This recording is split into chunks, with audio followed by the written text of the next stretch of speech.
Hi guys, so for today I'm just going to share to you a few tips and tricks about storyboarding, which is a very big help for multimedia artists or freelance motion graphic artists like me. So if you're into animation or into multimedia, this would be very helpful.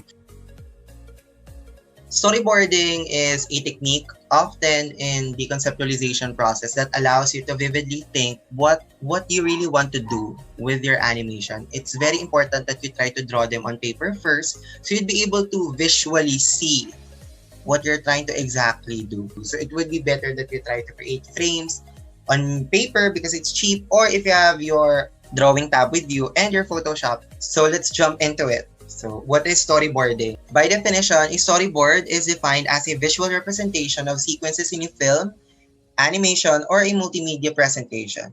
It is often regarded also as early drafts in film production using sketches or rough drawings to show composition, camera angle, dialogue, the characters that are going to be in that particular scene, and most importantly, the story flow. This is used in animated films as well. If you try to search it on YouTube, you will see a lot of storyboards along with the final output. Disney has been using it for a long time to visually see and to visually understand what they are trying to produce. Using storyboards will save you a lot of time because it gives you a clear vision of the flow of the project that you are making. So you'd be able to understand your project more, and you're also going to understand your creative process better. So what's the goal of storyboarding? The goal of a storyboard is to produce a set of frames that will guide you in the actual production. If you are going to also produce them, I mean, you're also going to do the animation after the storyboard. This will act as your guide or your story map. You'd be able to figure out the sequences. You'd also be able to figure out what's going to be part of the scenes or what is going to be included in this particular part of your animated project or your multimedia project. Also, you're able to keep an end in mind. You're able to see the final output using rough sketches or static images. First of all, it's very cheap and it clears your mind. It doesn't make it difficult for you to produce your final project because you're able to visually or using your imagination think of what you are really trying to do. Next part is why use storyboardings. Why is it important that we try to do storyboarding first before actual production? A lot of people would often tell you that storyboards will take you more time, but actually it saves you time in the actual production. It saves you a lot of electricity as well because you're not really doing it using your computers already because you're trying to draw them on paper first. Storyboarding allows you to vividly think about what you're trying to do instead of directly facing your computer with no concrete idea of what you are really trying to produce. Next one is you're able to establish your purpose. It allows you to understand your project better and your creative process as well. It gives you opportunities to revise and view different perspective of your project. Third, details are more refined. Sometimes this is one big mistake that we often do. We don't necessarily need details in this particular scene, but because we haven't done storyboards prior development, the tendency is a lot of scenes have a lot of details instead of the key scenes or the important scenes in our presentation. You're able to produce guides for your production. Lastly, storyboards act as your Bible or your guide. You will not get lost in translating your ideas because you're able to visualize them using your imagination before actual production. So, therefore, it really saves you time, energy. How to do storyboarding? A lot of people would tell you that in order to be good at storyboarding, you need to also be good at drawing, but that's not necessarily true. Storyboarding is not really about how good your drawings are, but what is more important is you're able to translate your ideas clearly. Step 1, with an idea in mind, start working on a proper storyline. This would allow you to create storyboards faster and easier because you're able to do a draft outline of the sequences of your multimedia project. So, for example, you're trying to create a marketing advertisement for a 1 or a 50-second advertisement. This is the usual storyline or timeline for a basic marketing advertisement. One is intro or your hook. An intro or a hook is most usually a question that is going to be left hanging, that is going to be answered by the product that you're going to introduce them. So maybe you can start with that, or maybe you can start with a very humorous sequence on your timeline. Next one, up to the 10th second It would be possible that you try to state the problems or the reasons or what problems are you aiming to solve using the product that you're going to introduce them by the 20th second. You're going to also show them the solutions and the product purpose. Why did you develop or why are you trying to sell me this product? And then, come the 30th second, show them the reasons why you should buy it. What are the product details? What are the pricing? Where can I buy it? You're giving the audience a clear or an ample amount of time to understand what your product is and then to fully figure out if I really do need them. And then lastly, maybe on the 40th second, you can also try to show your brand product, your logo, and maybe your company logo, and lastly, your slogan or your tagline. This would be very helpful if you're trying to sell something. I mean, you're also trying to sell your company as well. You're trying to establish your brand.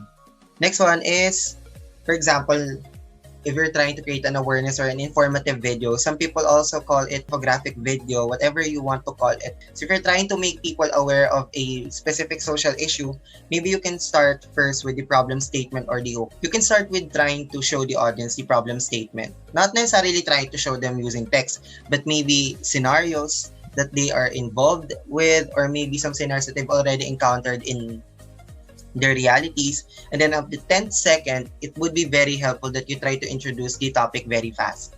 And after that, you try to explain them more, try to elaborate them more. And then on the 30th second, give them an ample amount of time to understand what your topic is and maybe your stand. What's your position? And then after that, on the 30th second, try to explain to them what is going to be the effect of that specific social issue. Let's say you're trying to create an awareness video about climate change. On the 30th second, it would be very important that you try to explain to them why is there a need for you to be involved in this particular problem. On the 45th second, it would be helpful that you show the possible consequences and solutions as well. What can we do to help? What are the things that we can do to prevent climate change? Or what are the things that we can do to prevent global warming? And then lastly, call for action. Before your video ends, it would be very important that you also left a question hanging, not for the video to answer, but most importantly, for the audiences to answer by themselves. It's like trying to give them a mission. You're trying to engage them to join your cause. Step number 2 is that if you've already have your draft outline, it would be better that you also write it down. Step number 2 is going to create a script. In the industry, scripts are actually very important because it is often used in narration as well. Scripts are actually very crucial. They're also going to ask you to do copy edits. They're also going to ask you to do further research so that all of the information in your advertisement or your awareness video is legitimate. You can also try to revise your script over and over again until you are satisfied or until your client is okay with it.